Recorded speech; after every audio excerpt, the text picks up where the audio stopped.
Hello friends, next अपना topic है diphtheria. तो टॉपिक स्टार्ट करने से पहले अपन देख लें, इसकी नोट्स की पीडीएफ है वो डिस्क्रिप्शन में अवेलेबल है, वहाँ से आप डाउनलोड कर सकते हो। ठीक है ना। तो अपन सबसे पहले इसके डिप्थीरिया स्टार्ट करने से पहले इसकी ट्रिक देख लें। डिप्थीरिया का अपन क्या बोल सकते हैं, दो। ठीक है ना। तो दो से अपन डिप्थीरिया के काफ़ी सारे पॉइंट है वो कवर कर लेंगे। इसका इंक्यूबेशन पीरियड तो कितना होता है, 2 to 6 डेज। ठीक है, 2 से 6 दिन। जैसे अपन याद कर सकते हैं, इसमें 2 आ गया, 2 से 6 दिन। ठीक है ना। इसका इन्फेक्टिविटी पीरियड की बात करें या कम्युनिकेबिलिटी पीरियड बात करें, वो कितना होता है, 2 वीक to 4 वीक। ठीक है ना। तो इसको अपन ऐसे याद कर सकते हैं, इसका इन्फेक्टिविटी पीरियड कितना होता है, 14 डेज to 28 डेज। ठीक है ना। तो 2 वीक to 4 वीक। तो अपन इसे याद कर सकते हैं, 2 यहाँ से याद कर सकते हैं। फिर अपन बात करें कि इसको अपन नॉन इन्फेक्टिव कब बोलेंगे, जब इसके 2 कंसेक्यूटिव सैंपल जो अपने 24 घंटे के गैप में लिए, दोनों सैंपल की रिपोर्ट है वो नेगेटिव आई, तब इसको अपन क्या बोलेंगे, नॉन इन्फेक्टिव अपन बोलेंगे, नॉन इन्फेक्टिव के। ठीक है ना, टू डिप्थीरिया। ठीक है ना। तो उसके लिए 2 लगातार सैंपल का नेगेटिव आना जरूरी है। कितने गैप में सैंपल लेंगे अपन, 24 आवर्स की गैप में सैंपल लेंगे अपन। कहाँ से, नोज और थ्रोट से। फिर अपन बात करें इसमें 2 का यूज़, अपन इसमें इम्यूनोग्लोबुलिन यूज़ करते हैं। ठीक है ना, 2 केसेस में। ठीक है, एक केस है, ठीक है ना, डिजीज ऑफ डिप्थीरिया हो रखा है जिसको, उसमें कितना यूज़ करेंगे, 20,000 to 1 लाख रेंज में होता है। डिजीज ऑफ सीवियरिटी भी डिपेंड करता है कि कौन से टाइप का सीवियरिटी है, हायर सीवियरिटी या लो सीवियरिटी, उस बेसिस पे रेंज होती है। तो इसमें अपन 2 का याद कर सकते हैं, कितना होता है, 20,000 से 1 लाख तक। तो 20,000 से अपन यहाँ 2 का ट्रिक अप्लाई कर सकते हैं। फिर अपन बात करें नेक्स्ट, यदि कांटेक्ट हुआ है किसी का डिप्थीरिया से, तो उसमें इम्यूनोग्लोबुलिन देते हैं। उसकी रेंज क्या होती है, 1000 to 2000। ठीक है। तो यहाँ से अपन 2 अपन ट्रिक का यूज़ कर सकते हैं कि कॉन्टैक्ट वाले में अपन कितना देंगे इम्यूनोग्लोबुलिन, 1000 to 2000। तो ये अपन 2 से रिलेटेड सब ट्रिक हो गई। ठीक है। फिर अपन बात करेंगे कि डिप्थीरिया में कौन कौन से अपन आज टॉपिक कवर करने वाले हैं। तो सबसे पहले अपन प्रॉब्लम स्टेटमेंट देखेंगे वर्ल्ड में और फिर इंडिया में देखेंगे। फिर इसकी एपिडेमियोलॉजी देखेंगे, एजेंट फैक्टर, होस्ट फैक्टर। फिर इसकी क्लिनिकल टाइप क्या है उसकी रिगार्डिंग देखेंगे अपन। फिर डायग्नोसिस कैसे करते हैं, फिर कंट्रोल कैसे करें डिप्थीरिया का। ठीक है ना। तो यदि केसेज है तो उसमें कंट्रोल कैसे करें, कैरियर फॉर्म है तो उसमें कंट्रोल कैसे करें, या फिर कॉन्टैक्ट हुआ है तो अपन कंट्रोल कैसे करें। लास्ट में अपन देखेंगे इम्यूनाइजेशन के रिगार्डिंग। तो सबसे पहले अपन डिप्थीरिया की देखें तो डिप्थीरिया क्या, एक्यूट बैक्टीरियल इन्फेक्शन है। ठीक है, ठीक है। और टॉक्सिजेनिक होता है। ठीक है ना। डिप्थीरिया का पॉजिटिव एजेंट बॉडी में गया तो एजेंट का, जो डिप्थीरिया का एजेंट पॉजिटिव एजेंट का वो डिजीज नहीं कर पाता, वो टॉक्सिन रिलीज करता है, उसकी वजह से अपन को साइन और सिम्टम या डिजीज होता है। ठीक है ना। तो टॉक्सिजेनिक स्ट्रेन है, उसकी वजह से डिजीज होता है। किसके, इसका पूरा नाम क्या है बैक्टीरिया का, कॉर्निबैक्टीरियम डिप्थीरी। ठीक है ना। इसमें क्या करेक्टराइज होता है, तो formation of the false membrane mean pseudo membrane का फॉर्मेशन होता है। कहाँ पे होता है, टॉन्सिल पे हो सकता है, फेरिंक्स में हो सकता है, लैरिंक्स में हो सकता है। प्लस सिस्टमेटिक इफेक्ट आते हैं due to the toxin absorption की वजह से सिस्टमेटिक इफेक्ट भी आ सकते हैं, प्लस फॉल्स मेम्ब्रेन का फॉर्मेशन हो जाएगा। फिर अपन वर्ल्ड वाइड देखें कि 2021 में अबाउट 8639 डिप्थीरिया के केस है वो ग्लोबली रिपोर्टेड की गई। इंडिया की बात करें तो इंडिया में है वो डिप्थीरिया वो एंडेमिक डिजीज है। ठीक है ना। 2022 में अराउंड 1989, ठीक है ना, अराउंड 2000 केस है रिपोर्टेड किए गए थे, जिसमें डेथ कितनों की हुई थी, 2% की डेथ हुई थी। ठीक है ना। और मोस्ट ऑफ द केस कहाँ से डिटेक्ट हुए थे, तेलंगाना से। कितने, ठीक है ना, 1441। और फिर राजस्थान से कितने डिटेक्ट हुए थे, 182 केसेस। डेथ यहाँ भी 0 हुई थी, यहाँ भी 0 हुई थी। ठीक है ना। फिर गुजरात से कितने हुए थे, 56। तो ये तीनों मोस्ट कॉमन स्टेट थे जहाँ से मोस्ट कॉमनली केसेस डिटेक्ट हुए थे 2022 में। फिर अपन इसके एजेंट के रिगार्डिंग देखेंगे। ठीक है ना। तो एजेंट कौन होता है, Corynebacterium diphtheriae, gram positive non motile bacteria होता है। ठीक है ना। फिर इसके टाइप देखें तो इसके टाइप 4 टाइप होते हैं, सब के सब टाइप होते हैं वो पैथोजेनिक होते हैं। किसके लिए, ह्यूमन के लिए। कौन कौन से, ग्रेविस टाइप हो गया, ठीक है ना, माइटिस टाइप हो गया, इंटरमीडिएट हो गया और बेल फेंटी हो गया। ये चारों पैथोजेनिक होते हैं। तो मोस्ट सीवियर कौन सा पैथोजेनिक होता है, मोस्ट जिसकी वजह से मोस्ट सीवियर डिजीज हो सकता है वो ग्रेविस होता है, वो मोस्ट सीवियर फॉर्म जिसकी वजह से रिस्पॉन्सिबल है most severe form of disease के लिए। फिर ये टॉक्सिन प्रोडक्शन करते हैं, ठीक है ना। ओनली टॉक्सिजेनिक स्ट्रेन, ठीक है ना, सिर्फ जिसमें स्ट्रेन है कौन सा टॉक्सिजेनिक है वही डिजीज करवा सकता है। नॉन टॉक्सिजेनिक स्ट्रेन है वो भी टॉक्सिजेनिक हो सकता है, कब, जब उसमें बीटा बैक्टीरियोफेज का रोल हो जाए, वो क्या करे टॉक्सिन जीन को ट्रांसमिट कर दे किसमें, नॉन टॉक्सिजेनिक स्ट्रेन बैक्टीरिया में, ठीक है ना। यदि बीटा बैक्टीरियोफेज क्या करे, एक बैक्टीरिया से दूसरी बैक्टीरिया में जो टॉक्सिजेनिक जीन है उसको ट्रांसमिट कर दे, तो वो भी नॉन टॉक्सिजेनिक स्ट्रेन से उसमें कन्वर्ट किसमें हो जाएगा, टॉक्सिजेनिक स्ट्रेन में, तो वो भी डिजीज करवाने लग जाएगा फिर वो बैक्टीरिया भी।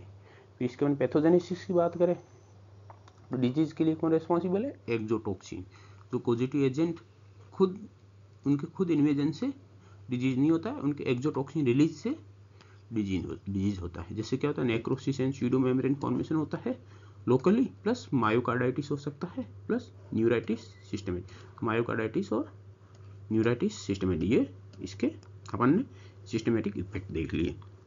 फिर अपन इंक्यूबेशन पीरियड की बात करें तो अपन ने बात ट्रिक बनाई थी, डी से 2 बनाया था अपन ने, ठीक है ना, तो 2 से अपन 2 to 6 डे, 2 से 6 दिन याद कर सकते हैं, ठीक है। फिर इन्फेक्टिव पीरियड की बात करें तो अपन यहाँ से फिर ट्रिक बनाई थी, तो कितना यहाँ पे 2 वीक to 4 वीक, तो इसे याद कर सकते हैं अपन 2 यहाँ से याद कर सकते हैं इन्फेक्टिव पीरियड, तो 14 to 28 आफ्टर द ऑनसेट, ठीक है ना। और ये भी इन्फेक्टिव पीरियड होता है, कैरी में होता है और ज़्यादा लॉन्गर होता है, ठीक है ना। अपन इसको नॉन इन्फेक्टिव कब बोलेंगे, केसेज या कैरियर को, जब इनके, ठीक है ना, अपने स्वेब लिया, कहाँ से लिया, थ्रोट या नोज में से स्वेब लिया, 24 घंटे के गैप में लिया, तो ये दोनों स्वेब की रिपोर्ट है वो नेगेटिव आ जाए, ठीक है ना, तभी इसको अपन नॉन इन्फेक्टिव बोलेंगे, केसेज या कैरियर दोनों को। तो यहाँ से 2 से अपन याद कर सकते हैं, ये फिर अपनी ट्रिक यहाँ पे होगी कि कितने स्वेब नेगेटिव होने चाहिए, 2 स्वेब नेगेटिव होने चाहिए, कितने गैप में, 24 आवर्स के गैप में अपन कलेक्ट करेंगे सैंपल, उन दोनों की रिपोर्ट नेगेटिव आएंगी, तभी अपन इसको नॉन इन्फेक्टिव बोलेंगे, ठीक है।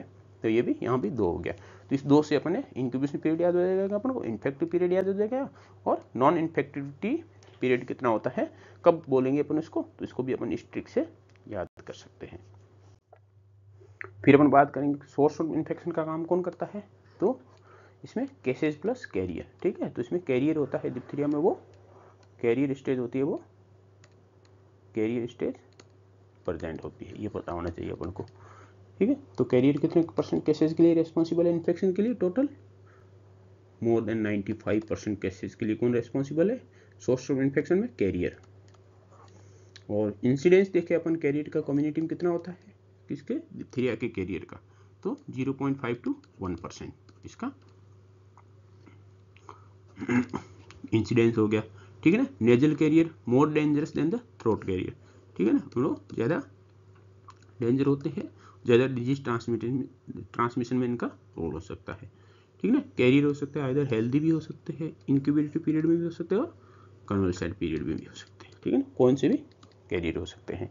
और इम्यूनाइजेशन की बात करें तो इम्यूनाइजेशन है वो does not protect the carrier stage, carrier stage को प्रोटेक्ट नहीं कर सकता कौन, इम्यूनाइजेशन, इसको अपन को ड्रग देके ही ट्रीट कर सकते हैं, कौन सी ड्रग ऑफ चॉइस है ये अपन आगे देखेंगे, ठीक है ना। कैरियर स्टेट को अपन इम्यूनाइजेशन से सही नहीं कर सकते, उसको इम्यूनाइजेशन उसको प्रोटेक्ट नहीं कर सकता कैरियर स्टेट को।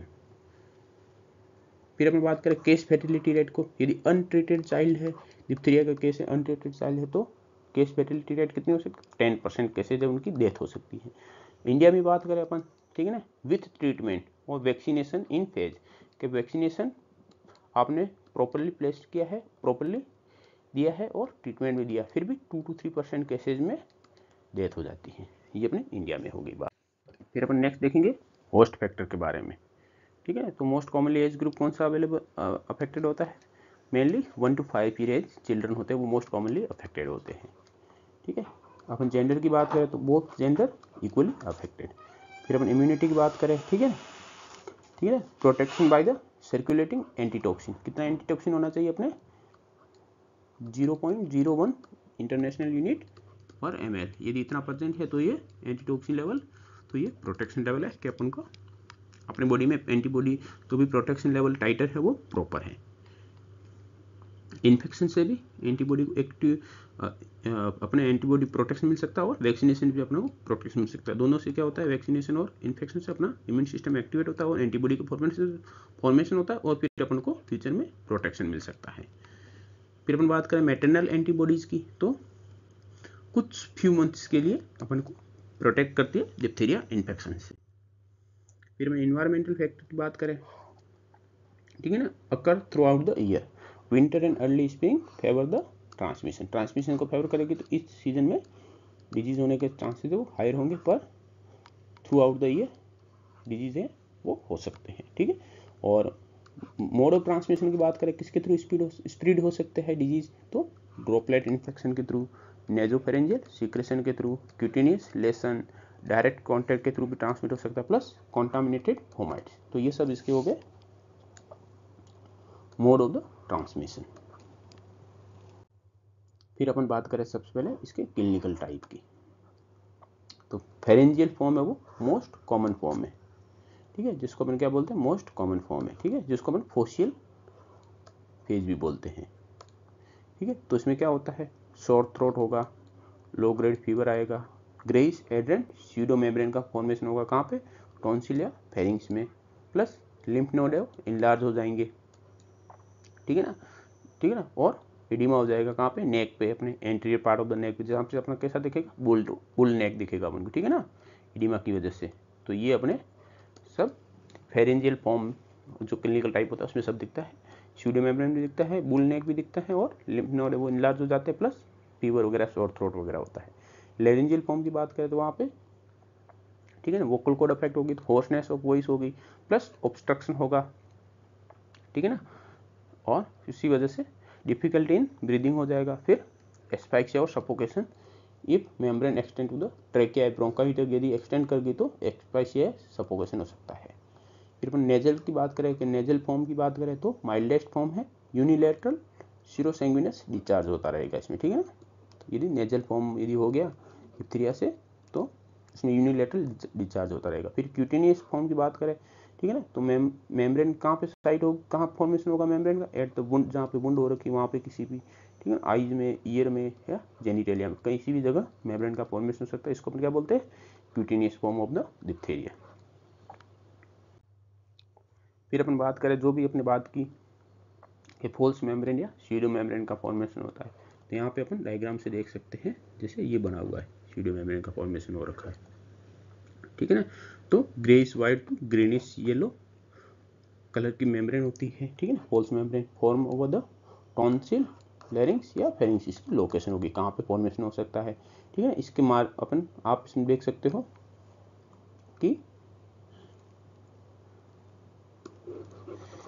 इसके मार्जिन है वो वेल डिफाइंड मार्जिन है, ठीक है ना, यहाँ पे अपन देख सकते हैं कि इसकी मार्जिन है बिल्कुल वेल डिफाइंड मार्जिन है, ठीक है ना। तो ये पॉइंट हो गया, इसको अपन कैन नॉट बी वाइप, वहाँ से अपन दूर नहीं कर सकते, यदि दूर करेंगे वाइपिंग करने की कोशिश करेंगे तो ब्लीडिंग हो जाएगी, ठीक है, ये इंपॉर्टेंट पॉइंट है। क्लियर मार्जिन है पर वहाँ से उसको वाइप ऑफ करने की कोशिश करेंगे तो ब्लीडिंग हो जाएगी, ठीक है ना। सीडो मेम्ब्रेन का फॉर्मेशन क्यों होता है, ठीक है ना, बैक्टीरियल ग्रोथ होने की वजह से या toxin production, necrosis of the underlying tissue and host immune response की वजह से इसका मेम्ब्रेन का फॉर्मेशन हो सकता है। फिर अपन इसकी बात करें बुल्स नेक की, ठीक है ना, तो ये swelling of the entry portion of the neck, जहाँ पे यहाँ देख सकते हैं अपन एंट्री पोर्शन है उसमें स्वेलिंग हो गई है, ठीक है ना। ये सबमेंडिबुलर एरिया है, वहाँ पे सबमेंडिबुलर एरिया में इनलार्जमेंट हो गया है, ठीक है ना, किस वजह से, एडिमा की वजह से, ठीक है, एडिमा की वजह से वहाँ पे इनलार्जमेंट हो गया है। इसको अपन क्या बोलते हैं, बुल्स नेक। तो ये अपन को 2 पॉइंट याद होने चाहिए कि डिप्थीरिया में सीडो मेम्ब्रेन दिखती है अपन को और बुल्स नेक दिखता है। फिर अपन इसके बात करें कॉम्प्लिकेशन क्या हो सकते हैं, ठीक है ना, तो मोस्ट इंपॉर्टेंटली हार्ट में क्या हो सकता है, मायोकार्डाइटिस हो सकता है। तो ये अपन को पता होना चाहिए कि डिप्थीरिया की वजह से मायोकार्डाइटिस हो सकता है, वेरी इंपॉर्टेंट एमसीक्यू हो सकता है इसका, ठीक है, जिससे एरिथमिया, हार्ट फेलियर हो सकता है मायोकार्डाइटिस की वजह से। फिर इसमें नर्वस सिस्टम को अफेक्ट कर सकता है, paralysis of the palate, pharynx muscle, lymph की मसल, ओक्यूलर मसल, ठीक है ना, किसी का भी पैरालिसिस हो सकता है। फिर किडनी एड्रिनल ग्लैंड में बात करें तो डिजेनरेटिव चेंजेस होंगे, नेक्रोसिस होगा उससे, और प्रोटीनूरिया भी प्रेजेंट होगा। लैरिंक्स और एयरवे में, ठीक है ना, कि वहाँ पे यदि फॉर्मेशन हो गया किसका, सीडो मेम्ब्रेन का, तो एस्फाइक्सिया हो जाएगा, ठीक है ना, मेम्ब्रेन की वजह से ऑब्स्ट्रक्शन होगा, ऑब्स्ट्रक्शन की वजह से क्या होगा, एस्फाइक्सिया हो जाएगा, जिस वजह से सांस लेने में डिफिकल्टी हो सकती है, ब्रीदिंग में लेने में। इसका डायग्नोसिस कैसे कर सकते हैं अपन, ठीक है ना, प्योर क्लिनिकल बेसिस पे डायग्नोसिस करते हैं, सीडो मेम्ब्रेन प्लस नेक swelling plus low factor. SIDO membrane अपन देखेंगे, नेक स्वेलिंग से अपन बुल स्नेक दिखेगा अपन को, ठीक है, प्लस लो ग्रेड फीवर होगा, तो इससे अपन आइडेंटिफाई कर सकते हैं कि ये डिप्थीरिया है। फिर अपन बैक्टीरियोलॉजिकल कैसे कंफर्म कर सकते हैं, अपन थ्रोट या नेजल स्वेब लेंगे, ठीक, कल्चर करेंगे कहाँ पे, लोफलर सीरम स्लोप या ब्लड टेल्यूराइट अगार पे, वहाँ से अपन इसको कल्चर करेंगे, तो वहाँ से अपन इसको आइडेंटिफाई कर सकते हैं कॉर्निबैक्टीरियम डिप्थीरिया को। फिर अपन इसके टॉक्सिन को अपन डिटेक्ट कर सकते हैं, ठीक है, डिमॉन्स्ट्रेशन ऑफ द टॉक्सिन किसके थ्रू, कौन सा टेस्ट होता है इसके लिए, एलेक जेल प्रेसिपिटेशन टेस्ट और पीसीआर, इसके थ्रू इंपॉर्टेंट टेस्ट, इसका नाम बताना चाहिए, एलेक्स जेल प्रेसिपिटेशन टेस्ट है वो किसके लिए यूज करते हैं, डिप्थीरिया के टॉक्सिन को डिटेक्ट करने में, या फिर पीसीआर के थ्रू टॉक्सिन डिटेक्ट कर सकते हैं। तो ये अपना डायग्नोसिस हो गया। फिर मोस्ट इंपॉर्टेंट पार्ट है डिप्थीरिया के कंट्रोल कैसे करेंगे, ठीक है ना, तो सबसे मोस्ट इंपॉर्टेंट पार्ट है, सबसे पहले अपन देखेंगे केस और कैरियर फॉर्म है उसका अपन कैसे कंट्रोल करेंगे, और फिर अपन देखेंगे यदि कांटेक्ट हो गया है, ठीक है ना, डिप्थीरिया के पेशेंट से, ठीक है, किसी को डिप्थीरिया उससे कांटेक्ट हो गया तो अपन उसको मैनेज कैसे करेंगे, तो अपन वन बाय वन सबको देखेंगे। तो सबसे पहले देखते हैं अपन केसेज एंड कैरियर्स को अपन कैसे इसमें डिजीज को कैसे कंट्रोल करेंगे। सबसे पहला अपन स्टॉप क्या रहेगा, अर्ली डिटेक्शन, फिर नेक्स्ट क्या रहेगा, आइसोलेशन, और थर्ड क्या रहेगा, ट्रीटमेंट। तो इसमें केसेज और कैरियर में अपन सबसे पहले अर्ली डिटेक्शन रहेगा, फिर उसको अपन आइसोलेट करेंगे, और फिर अपन उसको ट्रीटमेंट देंगे। तो ये 3 स्टेप रहेंगे अपन इसमें केसेज और कैरियर में। आइसोलेशन, अर्ली डिटेक्शन कैसे हो गया, active search for the cases and carrier के लिए अपन एक्टिव सर्च करेंगे, ठीक है ना, और should begin immediately among the family and school contact, ठीक है ना, जो जहाँ भी फैमिली मेम्बर से कॉन्टैक्ट हुआ था या स्कूल में जिससे भी कॉन्टैक्ट, वहाँ पे एक्टिव सर्च करके अपन आइडेंटिफाई करेंगे केसेज या कैरियर जैसे कॉन्टैक्ट हुआ है, ठीक है। कैरियर को अपन कैसे डिटेक्ट कर सकते हैं, ठीक है, क्योंकि उसमें साइन सिम्टम कुछ प्रेजेंट होंगे, तो कैसे कल्चर मेथड के थ्रू अपन उसको अपन डिटेक्ट कर सकते हैं। फिर अपन बात करें, ठीक है ना, स्वेब है वो कलेक्ट करेंगे कहाँ से, from the both nose and throat, and ठीक है ना, उसको एग्जामिनेशन करेंगे बाई कल्चर, किसके डिटेक्शन के लिए, कॉर्निबैक्टीरियम डिप्थीरिया के लिए, ठीक है ना। स्वेब अपन जो भी है कल्चर मेथड में अपन क्या करेंगे, सबसे पहले स्वेब लेंगे, ठीक है ना, कहाँ से लेंगे, साइड क्या है, नोज या थ्रोट से, ठीक है, दोनों जगह से स्वेब लेंगे, फिर इसको अपन कल्चर करेंगे और कॉर्निबैक्टीरियम डिप्थीरिया को अपन आइडेंटिफाई करेंगे, फिर इसको अपन आइसोलेट कर देंगे, ठीक है। सबसे पहला अपना स्टेप हो गया अर्ली डिटेक्शन, फिर ऑल केसेस, ठीक है ना, सस्पेक्टेड केस, कैरियर, ठीक है ना, और शुड बी प्रॉम्प्टली आइसोलेट, सबको आइसोलेट करना है, प्रिफरेबली इन द हॉस्पिटल के अंदर सबको करना, आइसोलेट करेंगे, किसको ऑल केसेस, कंफर्म केसेस है उनको, ऑल सस्पेक्टेड केसेस है उनको, और कैरियर को अपन आइसोलेट कर देंगे हॉस्पिटल में, ठीक है ना। Isolation should be continue for the at least 14 days या until the proven non infectious, ठीक है। तो अपन ने पहले भी देखा था कि अपन ने कॉर्निबैक्टीरियम डिप्थीरिया में अपन डिप्थीरिया से अपन क्या याद कर सकते हैं, 2, ठीक है। तो इसका इन्फेक्टिविटी पीरियड कितना होगा, 14 डेज टू 28 डेज, ठीक है ना। तो अपन इसको 2 वीक टू 4 वीक बोल सकते हैं, ठीक है ना। तो इसे अपन 2 वीक याद कर सकते हैं, ठीक है। 14 डेज मीन्स 2 वीक, ठीक है ना। तो डिप्थीरिया मीन्स 2 वीक तक कम से कम उसको अपन को आइसोलेट रखना है, या फिर जब तक उनकी रिपोर्ट ना आ जाए, 2 सैंपल की है वो दोनों नेगेटिव ना आ जाए, जो अपने 24 घंटे के गैप में लिए, तब उसको अपन बोलेंगे नॉन इन्फेक्शियस, ठीक है ना। उस कंडीशन तक अपन को आइसोलेट करके रखना है, ठीक है ना। फिर टर्मिनेशन ऑफ द आइसोलेशन कब करना है अपन को, व्हेन द 2 कंजिक्यूटिव सैंपल लिया आपने, ठीक है ना, कितने गैप घंटे के गैप में लिया, 24 आवर्स गैप में अपने 2 सैंपल लिया, कहाँ से लिया, नोज और थ्रोट से, ठीक है ना। वो दोनों की रिपोर्ट है वो नेगेटिव आ जाए, ठीक है ना, after the 24 hours without antibiotic, इस टाइम अपन को एंटीबायोटिक स्टार्ट नहीं करनी है। एक अपने अभी सैंपल लिया, एक 24 घंटे बाद सैंपल लेंगे, दोनों सैंपल के बीच में या सैंपल लेने से पहले अपन को एंटीबायोटिक स्टार्ट नहीं करनी, 24 घंटे के बाद, ठीक है ना। तब तक यदि वो नेगेटिव आ जाते हैं तो उस कंडीशन में अपन उसको आइसोलेशन को टर्मिनेट कर देंगे। फिर नेक्स्ट क्या है, अपने पे आता है सबसे पहले अर्ली डिटेक्शन करेंगे, ठीक है ना। अर्ली डिटेक्शन करेंगे किसे, एक्टिव केस फाइंडिंग से। फिर नेक्स्ट आइसोलेशन करेंगे कब तक, जब तक वो नॉन इन्फेक्शियस हो जाए या 14 डेज तक मिनिमम इनको आइसोलेट करेंगे। फिर इसको अपन नेक्स्ट क्या करेंगे, ट्रीट करेंगे, ठीक है। सबसे पहले ट्रीट किसको करेंगे अपन, केसेस को, ठीक है, ठीक है। व्हेन डिप्थीरिया इज सस्पेक्टेड तो अपन को सबसे पहले क्या देते हैं, डिप्थीरिया एंटीटॉक्सिन देना है, ठीक है ना, शुड बी इमीडिएटली, ठीक है ना। तो केसेस में हमेशा अपन को डिप्थीरिया एंटीटॉक्सिन यूज करना है, ठीक है ना। अपने पहले ही पढ़ा था कितना यूज करेंगे अपन, 20,000 से 1 लाख तक, ठीक है ना, रेंज यूज करेंगे, डिपेंड करता है सीवियरिटी में। तो डिप्थीरिया मीन्स 2, ठीक है ना, डिप्थीरिया से अपन 2 याद कर सकते हैं। तो इसकी रेंज कहाँ से होगी, 2 से 20,000 से 1 लाख तक, ठीक है। तो 20,000 से 1 लाख कौन सी रूट से देंगे, IVM या IV दे सकते हैं। इमीडिएटली लेना after the preliminary testing dose. इसमें टेस्टिंग डोज करनी होती है क्योंकि एंटी सीरम किस में बना होता है, होस्ट में बना होता है। तो वहाँ पे अपन को हाइपर सेंसिटिविटी रिएक्शन होने का चांसेज है। तो 0.2 ml सब क्यूटिनियसली टेस्ट डोज देंगे, तो ठीक है ना, सेंसिटिविटी टेस्ट करने के लिए। उसके बाद अपन जो रेगुलर डोज है वो इंजेक्ट करेंगे, ठीक है। अपन डोज की बात करें, यदि माइल्ड डिजीज है, ठीक है ना, अर्ली लैरिंजिया फेरेंजियल फॉर्म है, तो उसमें अपन कितनी डोज देंगे, 20 to 40,000 इंटरनेशनल यूनिट। यदि मॉडरेट डिजीज है, जैसे नेजोफेरेंजियल डिजीज हो गया, उस कंडीशन में कितनी देंगे, 40 to 60,000। यदि बहुत सीवियर है, एक्सटेंसिव फॉर्म है या लेट डिटेक्टेड हुआ है, 3 या मोर डेज, उसको 3 दिन या उससे ज़्यादा का समय हो गया डिजीज को, उस कंडीशन में कितनी डोज देंगे अपन, 80,000 to 1 लाख इंटरनेशनल यूनिट। तो ये सीवियरिटी ऑफ डिजीज पे डिपेंड करता है कि अपन कितनी डोज यूज करेंगे। फिर अपन बात करें अलॉन्ग विथ एंटीटॉक्सिन, ठीक है ना, ये अपन एंटीटॉक्सिन दे ही रहे केसेज में, हर केसेज, उसके साथ हर केस को should be treated with the penicillin और एरिथ्रोमाइसिन साथ में देना है। कितने समय के लिए, 5 to 6 डेज के लिए, ठीक है ना। हर केस को एंटीटॉक्सिन, ठीक है ना, डिप्थीरिया एंटीटॉक्सिन प्लस एंटीबायोटिक देना है, ठीक है ना, एंटीबायोटिक देना है। कौन सी एंटीबायोटिक देंगे, पेनिसिलिन या एजिथ्रोमाइसिन। कब तक देना है, 5 to 6 डेज के लिए देना है।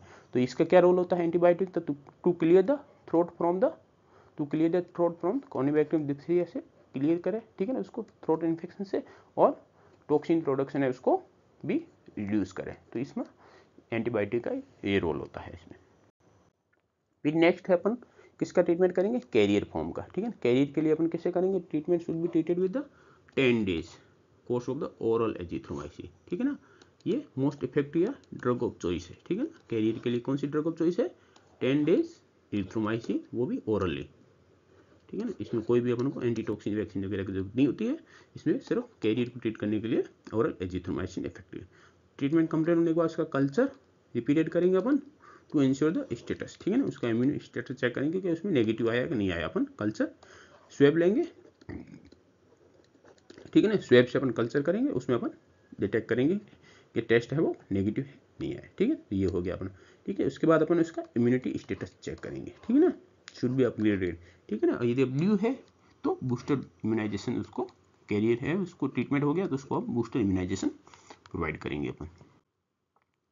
फिर सेकंड स्टेज है कि अपनी फर्स्ट स्टेज अपने कंट्रोल ऑफ द डिप्थीरिया पर रहे थे, उसमें अपना फर्स्ट स्टेज था कि केसेज और कैरियर को अपन कैसे कंट्रोल करेंगे उसमें डिप्थीरिया। अब सेकंड है कांटेक्ट हो गया, उस कंडीशन में अपन क्या कर सकते हैं, ठीक है।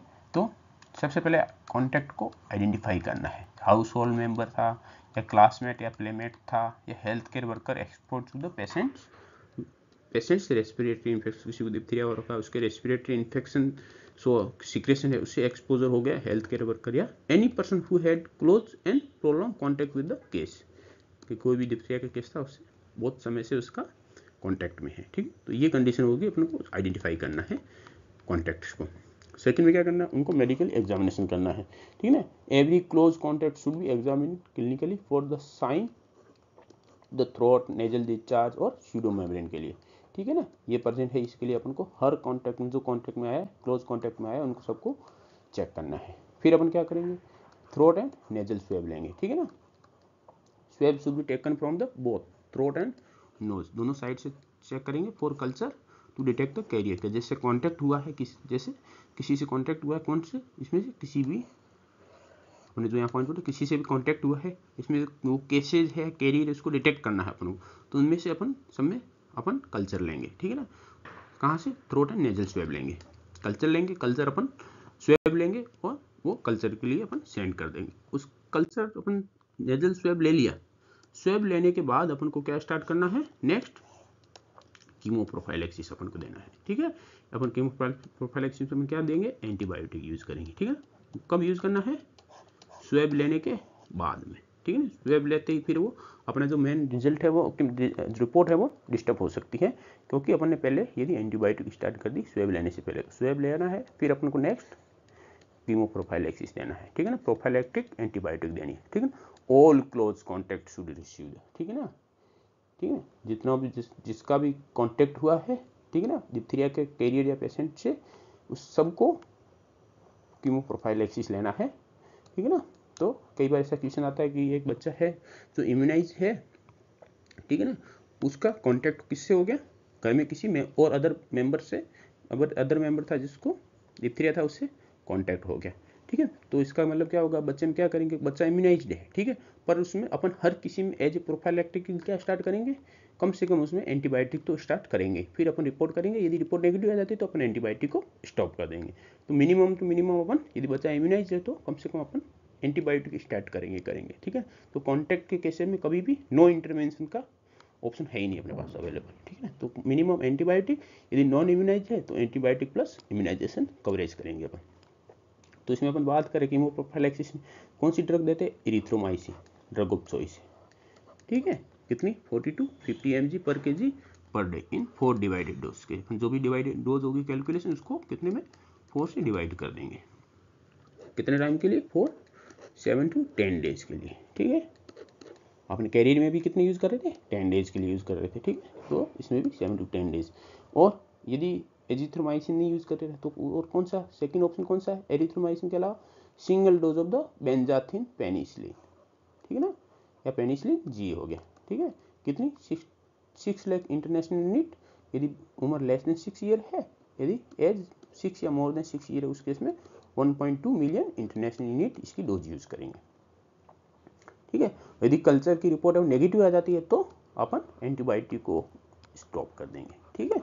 पर एंटीबायोटिक अपन को एक बार स्टार्ट तो करनी ही है। फिर अपन देखो ऑब्जर्वेशन पीरियड देखेंगे इसमें, ठीक है।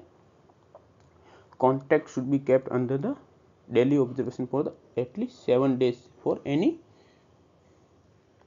शॉर्ट थ्रोट और फीवर के लिए अपन कम से कम इसको 7 दिन के लिए कॉन्टैक्ट को ऑब्जर्वेशन में रखना है, ठीक है।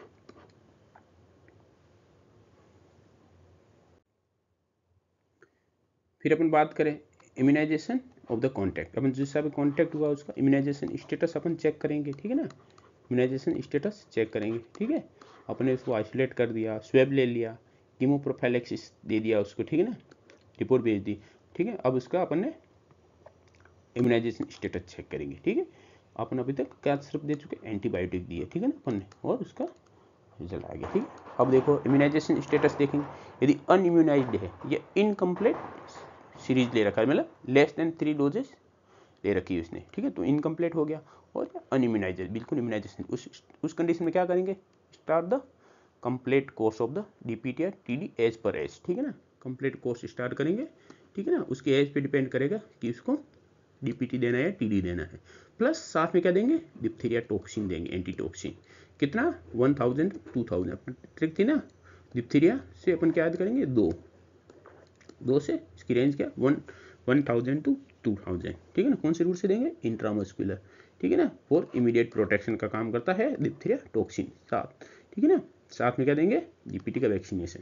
तो एक्टिव प्लस पैसिव इम्यूनाइजेशन हो गया। तो 4 कंडीशन अपन पहले भी देख चुके हैं, रेबीज, टिटनस, हेपेटाइटिस बी और डिप्थीरिया, जिसमें एक्टिव प्लस पैसिव इम्यूनाइजेशन साथ में कर सकते हैं। यदि अपन नेक्स्ट देखें कि इम्यूनाइज है प्लस लास्ट डोज है वो 5 year, more than 5 year ago ली थी, ठीक है, कि उसको लास्ट डोज लिए हुए 5 साल से ज़्यादा समय हो गया, तो उसमें क्या करेंगे अपन, बूस्टर डोज देंगे, ठीक है ना। टीडी देंगे यदि वो एडोलेसेंट एज ग्रुप का है तो उसको टीडी यूज करेंगे अपन, यदि चाइल्ड है तो उसको अपन डीपीटी की बूस्टर देंगे, सिंगल बूस्टर। यदि इम्यूनाइज्ड है और समय कितना हुआ, लास्ट डोज लिए हुए समय कितना हुआ, लेस देन 5 ईयर, उस कंडीशन अपन को कोई भी बूस्टर डोज की रिक्वायरमेंट नहीं है, फिर भी अपन ऑब्जर्वेशन करेंगे उसको कितने समय के लिए, और एटलीस्ट 7 डेज के लिए अपन इसको ऑब्जर्व करेंगे। उसमें अपन को किसी भी वैक्सीन या इम्यूनाइजेशन या इम्यूनोग्लोबुलिन की रिक्वायरमेंट नहीं है, ठीक। तो ये अपनी 3 कैटेगरी हो गई, तो अपन तीनों में रखना। एक कैटेगरी जिसकी कौन सी कैटेगरी जिसमें अपन यूज करते हैं डिप्थीरिया एंटीटॉक्सिन, वो कैटेगरी 1 में यूज करते हैं। फिर अपन बात करें, ठीक है ना, अपन ने पढ़ा था कि यदि अनइम्यूनाइज्ड है तो complete course of the TT लेना था, उसका क्या मीनिंग था, ठीक है ना, डीपीटी टीडी एज पर एज, ठीक है ना, उसका क्या मीनिंग था। तो वहाँ पे अपन देखेंगे कि यदि बच्चे की उम्र लेस देन 1 ईयर है, ठीक है ना, इन्फेंट है, तो उसमें अपन क्या करेंगे, डीपीटी देंगे या पेंटावेलेंट यूज करेंगे। पहले तो उसकी 3 डोजेज कंप्लीट करेंगे, तो 6, 10 और 14 वीक पे देनी होती है, ठीक है। कितनी देंगे, 0.5 ml, कौन से रूट से, इंट्रामस्कुलर, कहाँ पे, anterolateral aspect of the thigh में। फिर यदि बच्चे की उम्र है 1 to 4 ईयर एज है, ठीक है ना, तो उसमें अपन इसमें क्या देंगे, डीपीटी देंगे, ठीक है ना। इसमें पेंटावेलेंट है, वो पेंटावेलेंट में 5 वैक्सीन होती है जो 6, 10 और 14 वीक पे देते हैं, ठीक है ना। उसके बाद यदि अपन को डिप्थीरिया के अगेंस्ट देनी है वैक्सीन तो डीपीटी फॉर्म में देंगे, ठीक है ना। तो सबसे पहले तो 3 प्राइमरी डोज है वो 4 वीक के इंटरवल में अपन कंप्लीट करेंगे। फिर इसके बाद बूस्टर डोज देंगे, कब देंगे, 16 to 24 मंथ में फर्स्ट बूस्टर, और सेकंड बूस्टर कब देंगे, 5 ईयर पे डीपीटी का सेकंड बूस्टर 5 ईयर पे देंगे, और फर्स्ट बूस्टर है वो 16 to 24 पे देंगे। उसके बाद अपन जो भी नेशनल इम्यूनाइजेशन शेड्यूल के उसके अकॉर्डिंग अपन शेड्यूल को कंटिन्यू करेंगे। जैसे अपन फिर देते हैं टीडी 1, कब देते हैं, एट 10 ईयर ऑफ एज पे देते हैं। फिर टीडी 2 देते हैं, कब, 16 ईयर एज पे देते हैं, ठीक है ना। फिर टीडी 2 हो गया। फिर उसके बाद हर 10 साल में क्या देना होता है अपन को, टीडी की बूस्टर देनी होती है, ठीक है। तो ये फिर अपन को कंटिन्यू फॉलो करता रहना है। फिर अपन देखें यदि एज है वो 5 to 6 ईयर या ओल्डर चिल्ड्रन है, उस कंडीशन में अपन क्या देंगे, डी और टी और स्मॉल डी देंगे, ठीक है ना। डी कब दे सकते हैं, कैपिटल डी कब से दे सकते हैं, अप टू 7 ईयर तक दे सकते हैं, ठीक है ना। आफ्टर 7 ईयर अपन को क्या यूज करना होता है, टीडी का यूज करना होता है। तो उसमें क्या करेंगे अपन, 2 डोज देंगे, ठीक है। तो यहाँ पे ये याद रखना इसमें 2 डोज, 4 साल डीपीटी कब अपन दे सकते हैं, अब तो 1 to 4 to 5 ईयर तक अपन दे सकते हैं, ठीक है ना। तो उस टाइम डीपीटी देना है और 3 प्राइमरी डोज का कंप्लीट कोर्स देना है। यदि बच्चा 5 से 6 साल है, उससे बड़ा हो गया है, उस कंडीशन में कंप्लीट कोर्स में क्या देना, 2 डोज यूज करनी है सिर्फ, कितने, 4 to 8 वीक के गैप में, प्लस बूस्टर है वो 6 to 12 month after booster dose देनी है, वो कितनी, 0.5 ml। और एडोलेसेंट में अपन देते हैं, ओल्डर चिल्ड्रन में कहाँ देते हैं, लोकेशन डेल्टोइड में।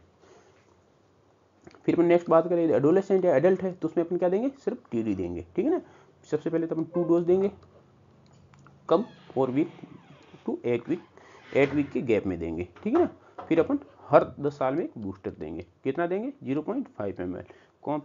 साइड कौन सी देंगे, डेल्टोइड मसल में देंगे।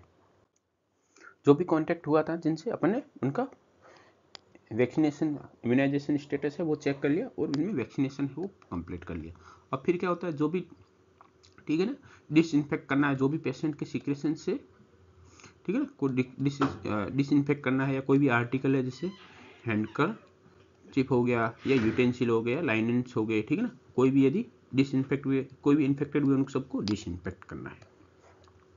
फिर टर्मिनल डिसइंफेक्शन करना है रूम को आप द पेशेंट के डिस्चार्ज के, एक बार पेशेंट रिकवर हो गया, डिस्चार्ज कर दिया, उसके बाद अपन को टर्मिनल डिसइंफेक्शन यूज करना है। फिर अब कब रिटर्न टू वर्क या रिटर्न टू स्कूल हो सकता है, यदि अडल्ट है तो रिटर्न टू वर्क कब होगा, बच्चा है तो स्कूल कब जाने लगेगा।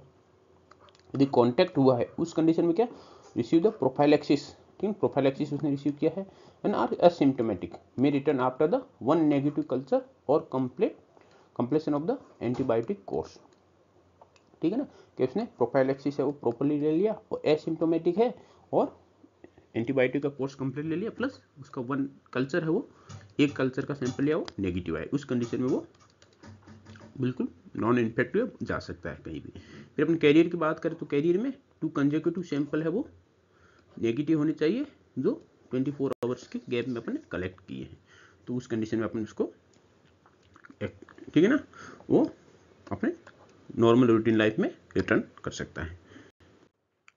फिर अपन बात करेंगे डिप्थीरिया के नॉर्मल इम्यूनाइजेशन की। ठीक है, तो अपन according to national immunisation schedule के अकॉर्डिंग अपन इम्यूनाइजेशन कंप्लीट करना होता है, जिसको अपन क्या बोलते हैं, एक्टिव इम्यूनाइजेशन। ठीक है ना, जो मोस्ट इफेक्टिव होता है, लॉन्ग टर्म प्रिवेंट करता है अपन को किससे, डिप्थीरिया से।